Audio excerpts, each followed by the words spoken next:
honramos a Tua presença nessa manhã, Senhor. Aleluia.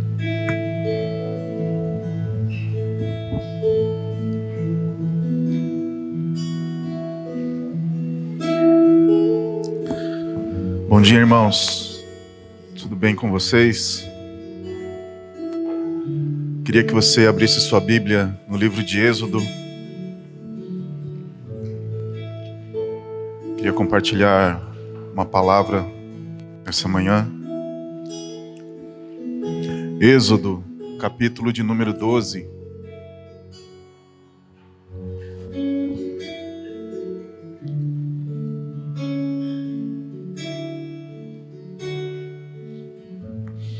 Êxodo, segundo livro da Bíblia, capítulo de número 12. Vamos ler a partir do versículo de número 1.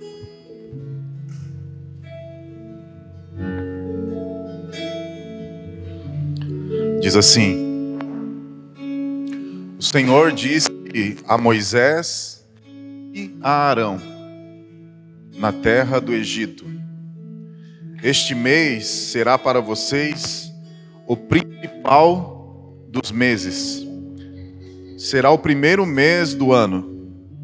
Falem a toda a congregação de Israel, dizendo: No dia 10 desse mês, cada um tomará para si um cordeiro, segundo a casa dos seus pais. Um cordeiro para cada família.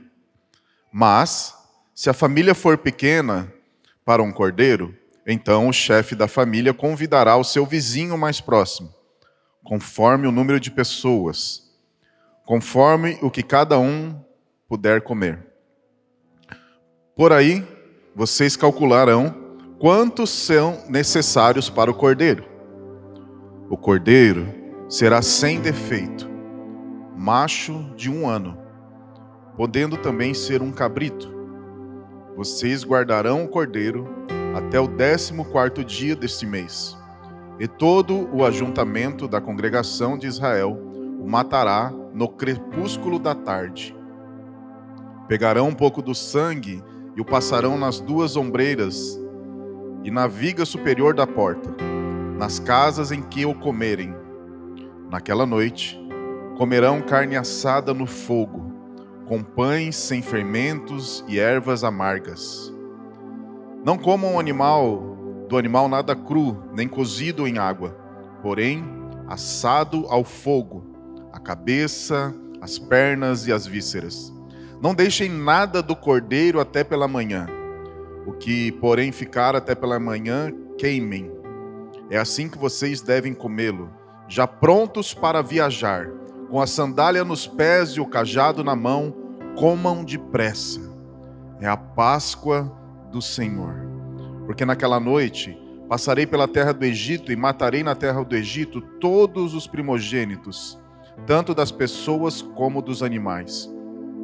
E executarei juízo sobre todos os deuses do Egito. Eu sou o Senhor. O sangue será um sinal para indicar as casas em que vocês se encontram.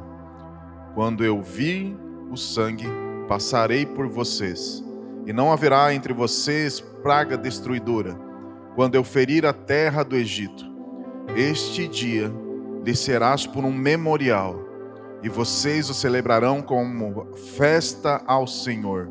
De geração em geração celebrarão este dia por estatuto perpétuo. Pai, obrigado mais uma vez pela Tua palavra, Senhor, pela Tua santa palavra. Nessa manhã, abra os nossos ouvidos para ouvir a Tua voz, abra os nossos olhos para ver a Tua palavra, Senhor. Derrama espírito de sabedoria e de revelação sobre nós. Nós queremos conhecer Cristo nessa manhã. Obrigado pela Tua presença aqui, Jesus. Muito obrigado, Senhor. Esta é a Páscoa do Senhor. Essa passagem que nós lemos aqui de Êxodo 12 é o estabelecimento da Páscoa do Senhor. Hoje muitos cristãos, e não cristãos também, ao redor do mundo comemoram esse dia chamado Páscoa. que ele teve início lá no Egito. E essa celebração ocorreu quando Deus, ele desejava libertar o seu povo da opressão. Eles eram escravos no Egito. Libertar o seu povo Israel. E vocês lembram como que Deus teve essa ideia? Será que Deus chegou um dia e falou: tive uma ideia, o povo está lá, eu vou libertar eles? Quando que Deus teve essa ideia de libertar o povo lá do Egito? Êxodo 2, 10 capítulos antes, no versículo 24, diz assim: Deus ouviu o gemido deles e lembrou da sua aliança com Abraão, com Isaque e com Jacó. A ação redentora de Deus ali no Êxodo foi a aliança. A aliança que ele tinha feito com Abraão, com Isaque e com Jacó.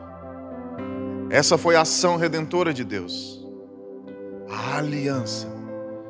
Talvez a nossa geração, eu me digo a minha, a do pastor Júnior, a do Flávio, né? A minha geração, né?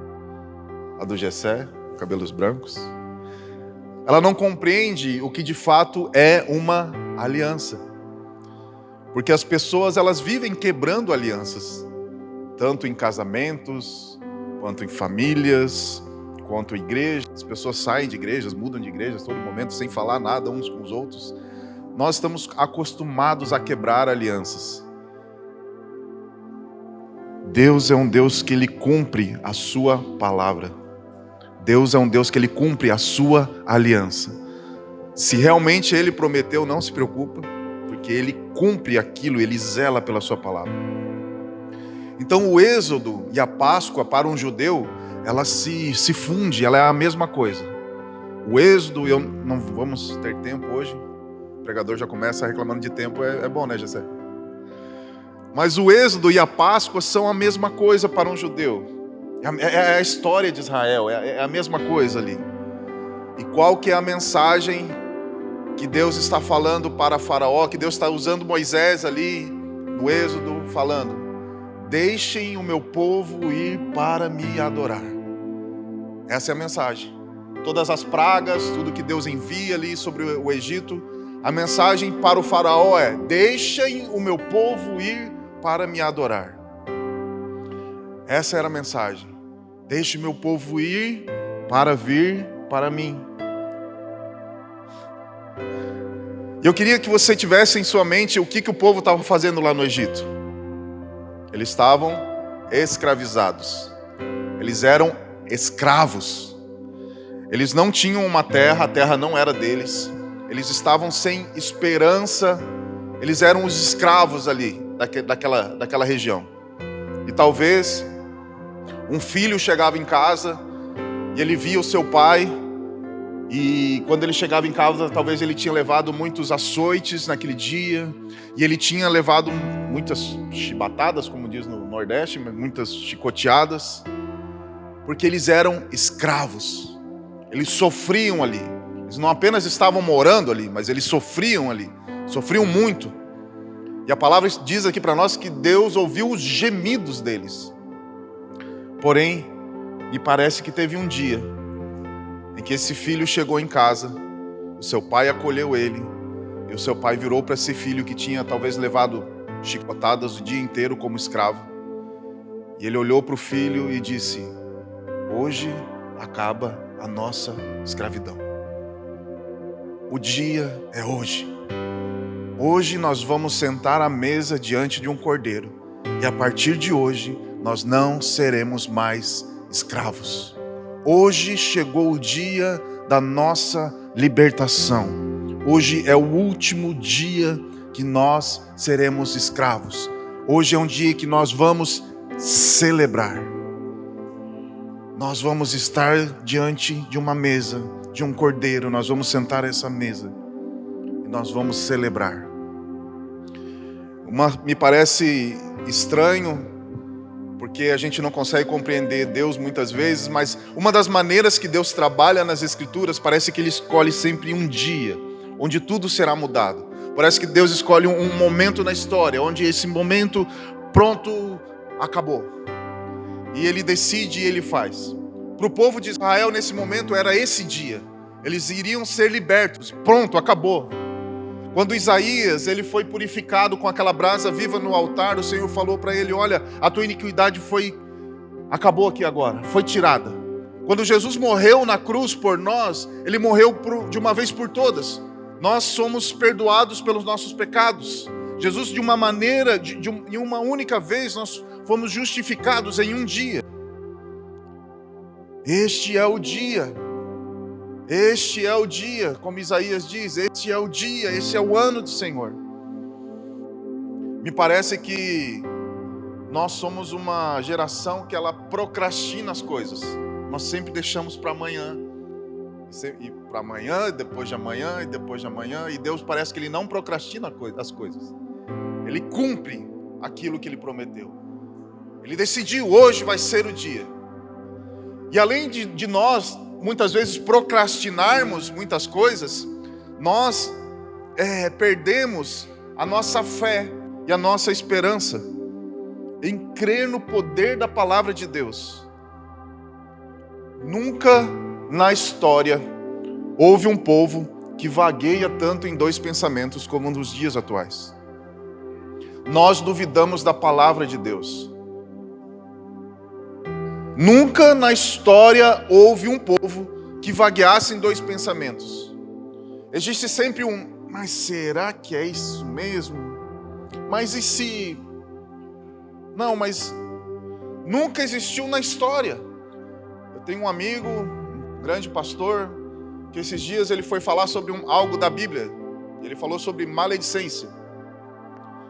Meu amigo, o que choveu de pessoas querendo explicar que maledicência era isso, era aquilo outro.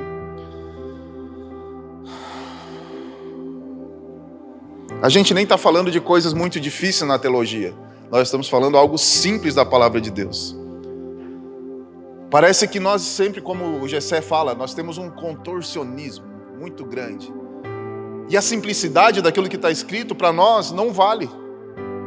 Charles Spurgeon diz uma frase, ele diz assim: a Bíblia contém o que os homens mais odeiam, a verdade.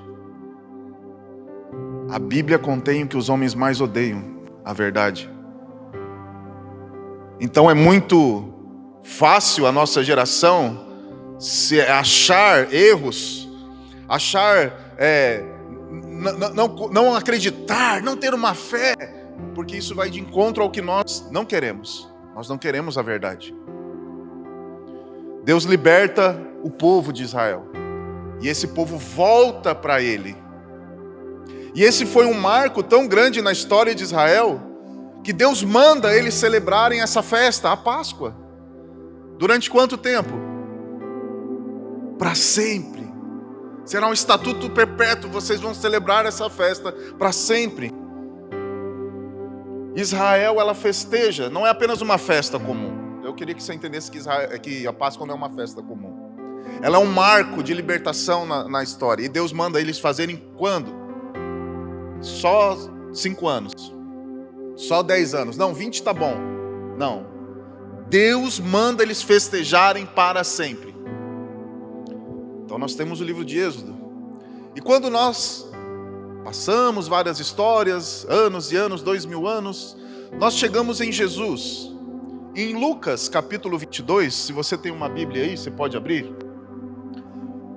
O que acontece é que Jesus, ele está celebrando essa festa da Páscoa. Olha que interessante. Os judeus obedeceram a Deus. Jesus manda os seus discípulos ir à frente, preparar uma casa, preparar um local para eles terem a refeição da Páscoa. Eles estão fazendo exatamente isso. Olha o que diz em Lucas 22, versículo 15. Jesus disse assim: tenho desejado ansiosamente comer esta Páscoa com vocês, antes do meu sofrimento. Pois lhes digo que nunca mais a comerei, até que ela se cumpra no reino de Deus. Só isso a gente vai ler. Essa é uma passagem muito forte para mim. Tem muita coisa aqui. Mas Jesus está dizendo duas coisas aqui. Primeiro, ele tem desejado. Jesus tem um desejo. E aí Jesus tem um desejo ansioso. Você já viu Jesus ansioso na Bíblia? Jesus está ansioso aqui. Tenho desejado, mas eu não tenho apenas desejado. Eu tenho desejado ansiosamente. Jesus estava ansioso para chegar esse dia da Páscoa e comer essa Páscoa, mas ele não estava com a sua família. A Páscoa lá no Êxodo não era para comer em família, gente. Ele estava com os seus discípulos. E com quem que Jesus queria comer essa Páscoa? Com essa sua família da fé agora. E um parênteses aqui, bem grande. Essa refeição da Páscoa é a nossa famosa Santa Ceia. É a ceia do Senhor. Essa refeição da Páscoa que Jesus está comendo aqui é aquela que todas as igrejas celebram uma vez no mês. Existe um mistério na ceia muito grande aqui, porque ela é sagrada. Mas vamos lá. O que eles fizeram naquela noite ali? Eles celebraram. E a tradição judaica é não apenas sentar à mesa e comer, assim como Jesus, mas é cantar, se alegrar, assim como nós estávamos aqui essa manhã. E provavelmente eles cantaram alguns salmos da tradição judaica nesse dia. Eles cantaram o salmo de número 117. Mas tem um trecho aqui da fala de Jesus que ele me deixa um pouco curioso. É meio intrigante essa fala de Jesus aqui. É esse versículo de número 16. Olha o que ele diz. Pois lhe digo que nunca mais a comerei, até que ela se cumpra no reino de Deus. Irmãos, o que Jesus está dizendo aqui? Jesus está dizendo que existe uma Páscoa, que ela tem um cumprimento futuro. Ela vai se cumprir no reino de Deus?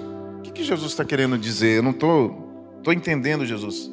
Nós estamos aqui comendo a Páscoa já aconteceu lá atrás, Jesus, nós estamos aqui agora com você, mas você está falando que ela vai se cumprir? Deus usou Moisés em Deuteronômio capítulo 18, para dizer que Israel iria passar por um novo êxodo, e que Deus iria levantar um novo Moisés. Isso está escrito também lá em Atos 3, se você quiser abrir, a gente está mais perto aí de Atos do que de Deuteronômio. Atos 3, versículo de número 22. Ele diz assim, Atos 3, 22. Porque Moisés disse aos pais, o Senhor vosso Deus levantará dentre vós, vossos irmãos, um profeta, semelhante a mim. A ele ouvireis em tudo quanto vos disser. E acontecerá que toda alma que não escutar esse profeta será exterminada dentre o povo. O que Jesus está sinalizando aqui para os discípulos em Lucas 22? Que ele não é apenas o Cordeiro, mas ele é esse que vai guiar o povo novamente. Então, vamos tentar imaginar qual que era essa ansiedade de Jesus aqui. Qual que era esse desejo ansioso de Jesus? Estava expressando uma felicidade no coração de Jesus. Deixem o meu povo ir para me adorar. A Páscoa não é apenas um simbolismo cristão, que nós vamos lembrar hoje da morte de Cristo. Ele é um marco na história da humanidade, onde aquele que fez uma vez vai fazer de novo. Por isso que Deus ordenou para Israel: vocês vão celebrar essa Páscoa perpetuamente, para que vocês não esqueçam daquilo que eu fiz, porque aquilo que eu fiz, eu vou fazer mais uma vez. O Rei da Páscoa, ele está vindo novamente. Como nós estávamos cantando Maranata, essa é a nossa esperança. Deixem o meu povo ir, para quê? Para me adorarem. para estar comigo. Então nós vemos esses 3 cenários, esses 3 dias, vamos dizer assim. Nós temos no Êxodo o estabelecimento da Páscoa, ok? Nós temos a ceia e a crucificação. Jesus está falando exatamente isso. Jesus está mostrando para eles. Essa é a realidade da Páscoa. Mas na realidade da Páscoa, Jesus aponta para um outro cumprimento. O dia do Senhor, o cumprimento da Páscoa. Hoje nós não vamos olhar e mostrar a igualdade da Páscoa com a crucificação, o cordeiro macho, a hora do sacrifício. Nós sabemos que é Cristo isso, nós ouvimos isso a nossa vida inteira. Mas ontem, enquanto eu estava anotando alguns versículos aqui para falar com vocês, tinha um versículo, algo que ficava latente na minha mente todo momento, e eu gostaria de ler, está lá em Êxodo 19, porque em Êxodo 12 teve a Páscoa, e Deus tirou eles do Egito, e eles caminharam, e eles chegaram ao pé do monte, e eles acamparam ali ao redor daquele monte. E Êxodo 19 para um judeu é muito importante, porque é quando Deus se revela, faz promessas a eles. E aí no versículo 11, diz assim, Êxodo 19, versículo 11, diz assim: e estejam prontos para o 3º dia, porque o 3º dia o Senhor virá à vista de todo o povo, descerá sobre o Sinai. E essa expressão, estejam prontos para o 3º dia. Essa expressão, estejam prontos para o 3º dia. Estejam prontos para o 3º dia. É isso que está na minha mente desde ontem. Então nessa manhã eu não queria apenas apontar para vocês os erros da igreja evangélica. Eu não queria apenas apontar como nós estamos longe de Cristo, mas eu queria mostrar nessa manhã qual que é o caminho, como que nós devemos estar prontos para esse 3º dia. Na faculdade, minha esposa faz faculdade de teologia, e nós estávamos conversando de como existe um abismo enorme entre a igreja dos dias atuais e a igreja primitiva, ou pelo menos a igreja de séculos passados, onde a igreja, a centralidade era Cristo. E como nós tiramos a centralidade de Cristo do meio da igreja e colocamos nós. E a igreja que mais cresce no mundo é essa. Nós sabemos fazer igreja sem Cristo, tranquilo. A mensagem da Páscoa, ela é muito importante para nós cristãos. O pregador vai reclamar do horário de novo, mas a gente não tem tempo hoje para falar. Nós cantamos nessa manhã sobre Cristo, sobre esse Cordeiro Pascal. Então eu queria mostrar apenas uma realidade desse Cristo. Eu queria chamar a sua atenção desse Cristo. Como que nós devemos de nos preparar para este 3º dia. Cristo morreu, Ele nos libertou, Ele se ofereceu como Cordeiro. Em um dia.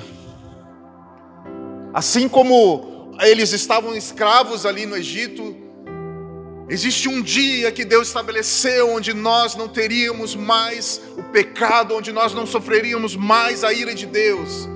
Deus escolheu o seu Filho como Cordeiro, e neste dia acabou. Nós merecíamos a morte, mas nós não temos a morte. Mas não apenas isso, Ele nos trouxe para Ele. Deus não libertou o povo para que eles vagassem para outros lugares. Deus libertou o povo para Ele. Ele nos comprou para Ele. Nós estamos agora unidos em Cristo. Eu e você estamos unidos misticamente em Cristo. Eu e você estamos grudados em Cristo. Nós somos de Cristo. Nós pertencemos nele. Porque nele nos movemos. Como é que é? Eu sempre esqueço esse versículo. É isso aí. Então quando Cristo foi crucificado, cadê a cruz, Jessé? Eu e você também estávamos lá. Quando Cristo foi crucificado, eu e você também estávamos lá naquela tarde. Porque é isso que Paulo fala lá em Gálatas 12. Nós fomos crucificados com Cristo. Então naquele dia, naquela morte de Cristo, você morreu também. Eu e você morremos naquela tarde. Nós morremos ali junto com Cristo. Eu e você estamos em Cristo, ok?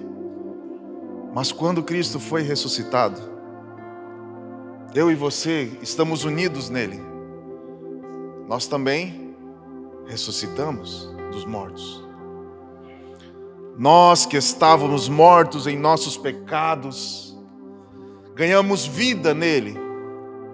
E além de ressuscitar em Cristo naquele dia, naquela manhã maravilhosa, nós também recebemos uma promessa, que nós iremos ressuscitar no dia do Senhor, para estar com o Pai. Nós recebemos essa promessa.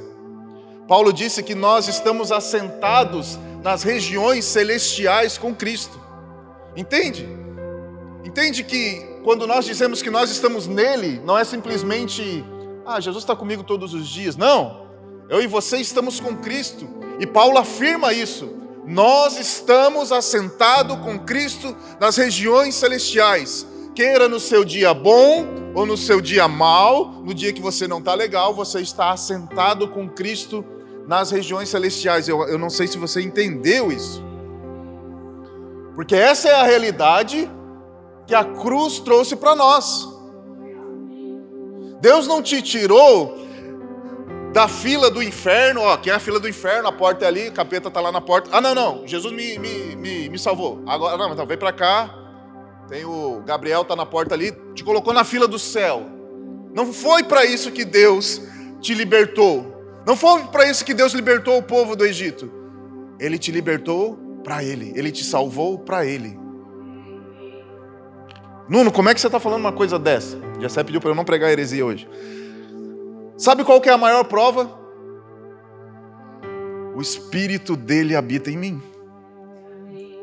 Qual que é a maior prova? Que eu estou unido a Cristo. Porque o mesmo Espírito que ressuscitou Jesus Cristo dentre os mortos está agora mesmo aí dentro de você. Será que nós compreendemos essa realidade? Porque a igreja não tem compreendido. Essa realidade da presença de Deus, do Espírito de Deus, de estarmos unidos a Cristo, de não sermos apenas uma categoria A ou B, não sermos do clube A ou B, nós estamos unidos a esse Cristo que morreu e que ressuscitou e que virá mais uma vez. Eu ansiava, eu desejava muito comer esta Páscoa com vocês. Eu sou o Cordeiro Pascal. Comam de mim. Comam de mim. Recebam a minha presença. Tenham aquilo que está em mim. Recebam o meu Espírito.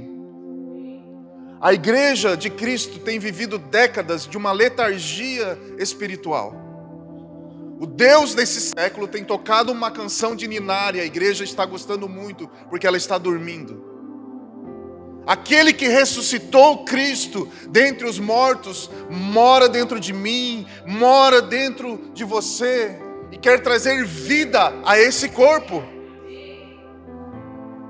A letargia tem entrado nas nossas igrejas pelos nossos achismos da palavra de Deus, por não ter fé na palavra de Deus. A pior doença desse século é a paralisia, porque você pensa, você arquiteta tudo na sua mente, você deseja, mas você não faz nada. E Satanás tem cantado uma canção para paralisar a igreja. A igreja tem gostado dessa canção de ninar, porque ela não está em movimento. E aí quando você não faz nada, o que acontece? Você morre lentamente com depressão e frustração, porque você não consegue produzir. Porque existe alguém dentro de você querendo gerar vida dentro de você. Deus disse para o povo: este é o dia. Um cordeiro foi morto. Você não é mais escravo. Você não é mais escravo. Este é o dia. Comam de mim. O cordeiro estava à mesa. Comam de mim. O Espírito Santo é esse que tem o poder de libertar, de transformar, de curar, de dar vista aos cegos, de pôr em liberdade aqueles que estão cativos. Se eu e você estamos unidos a Cristo, se eu e vocês somos cristãos, como nós falamos aqui constantemente, nós devemos de honrar a presença desse Espírito.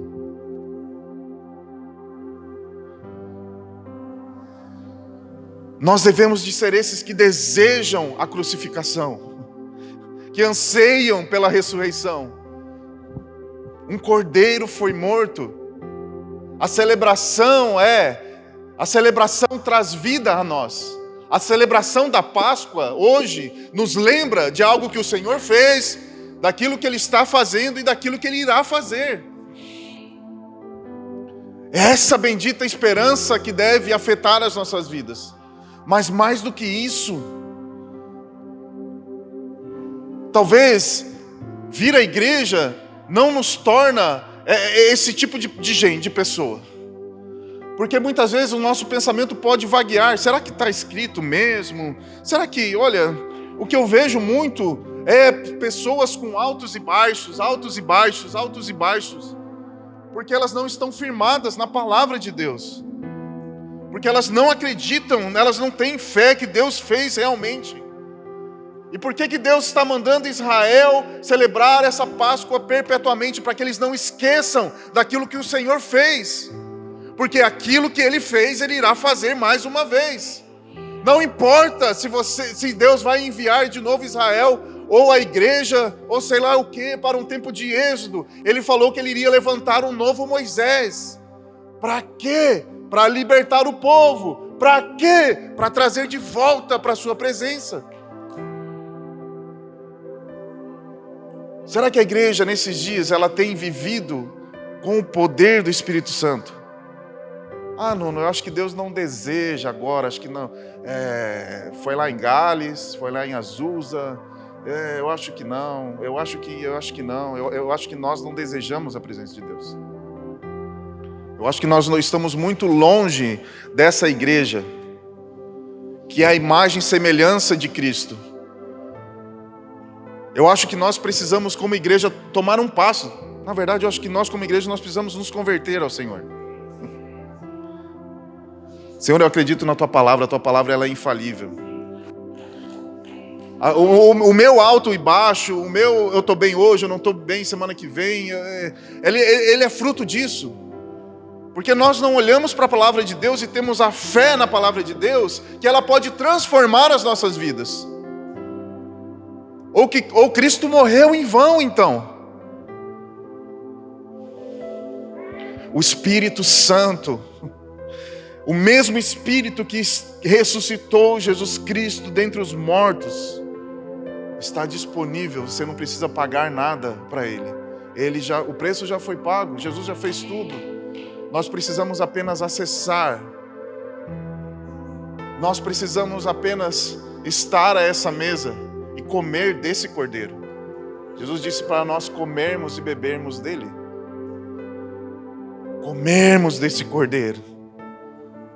E qual que é a alegria de Jesus? Quando nós estamos à mesa, sentado com esse cordeiro. Será que Jesus hoje não está ansiosamente, desejosamente, estou até inventando palavra, querendo se revelar a nós, querendo que nós comamos e bebamos dele?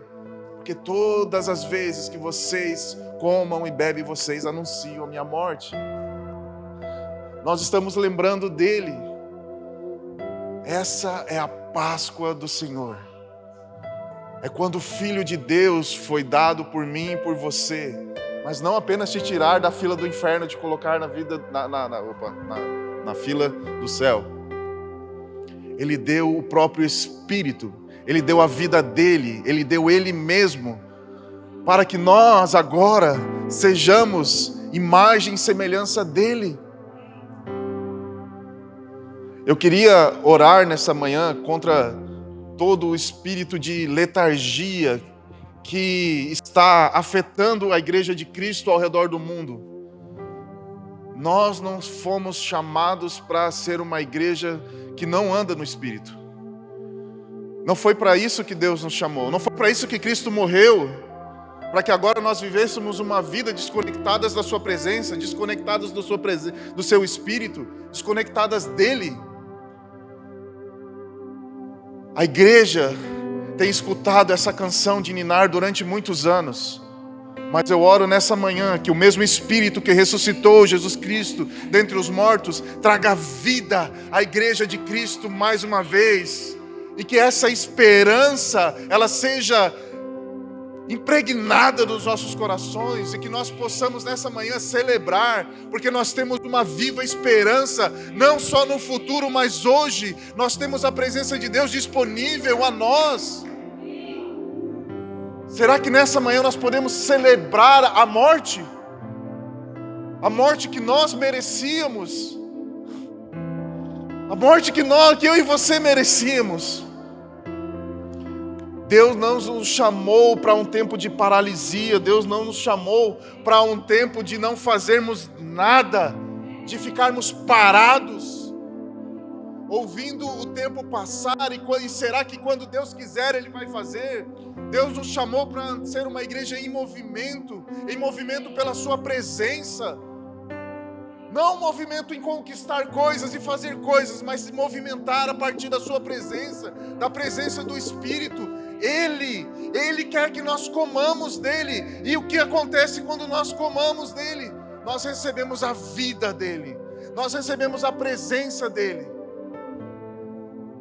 É essa igreja que Cristo vem buscar. Uma noiva parecida com o noivo. Uma noiva que tem o mesmo desejo, o mesmo anseio que o noivo tem. O dia do casamento, as bodas do Cordeiro. Essa é a noiva que deseja pelo mesmo dia, pelo mesmo encontro, pela mesma realidade. Cristo morreu uma vez por todas. Ele não precisa morrer mais uma vez. De uma vez por todas, você foi liberto e justificado diante de Deus, para estar diante de Deus com Ele. Nós estávamos mortos, mas Ele trouxe vida. Se você tem sentido uma vida de mornidão, se você tem sentido uma vida morta, é porque você não compreendeu ainda que Cristo não precisa morrer mais uma vez. Nessa manhã nós podemos acessar a vida de Cristo. Irmãos, o véu, ele já foi rasgado. Eu não sei se você compreendeu. Nessa manhã, hoje, não sei nem que dia que é hoje, num domingo aqui em Braga, nós podemos acessar.